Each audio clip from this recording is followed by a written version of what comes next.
Let's talk a little bit about some usage of DNS that is applied on the creative side by the attacker still.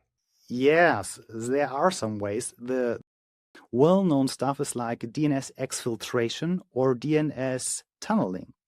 So doing it that way, for a DNS exfiltration, being the attacker for a moment, I want to get out some documents on an enterprise network, for example, but I'm not able to upload it on OneDrive or so. So I want to get a document out of the network, but I want to fly under the radar at all. One way is to use DNS exfiltration in the following way. You are having the file that you want to exfiltrate. You're cutting it into small chunks. Maybe you can encrypt it before. You can have something like a base64 encoding or so. And then you have a first step. The second step, being the attacker, you have a domain on the internet, for example, attack.biz, just giving an example.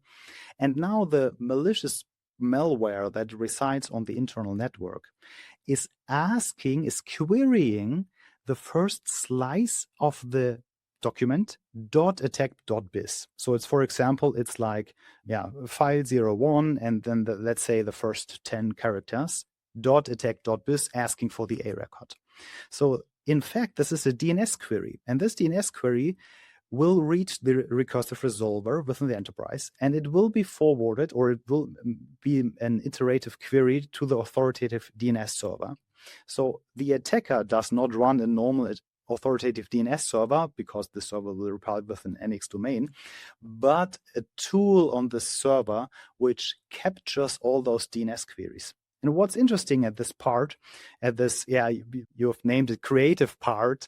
The creative part here is that an outgoing connection from the client where the malware resides to some unknown server is blocked. But the query of a DNS is not blocked, because he's reaching the resolver, and the resolver has an any to the internet allow rule for TCP UDP port 53, because this is what DNS is using. And in a DNS tunneling, it's a little bit more advanced, because now you can really tunnel traffic through DNS. So again, the attacker has some kind of an authoritative DNS server, which is basically some kind of a script. And it's the server part of this DNS tunneling. The client on the internal network has the client part of this DNS tunneling. And now you can establish a real tunnel. Consider an IPSEC tunnel or a GRE tunnel.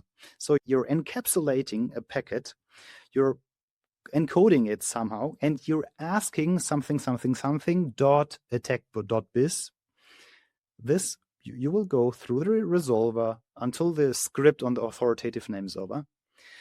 And the authoritative name server will encapsulate the packet, will decode it, will encapsulate its answering packet, and will reply, for example, as the text record of this just queried hostname.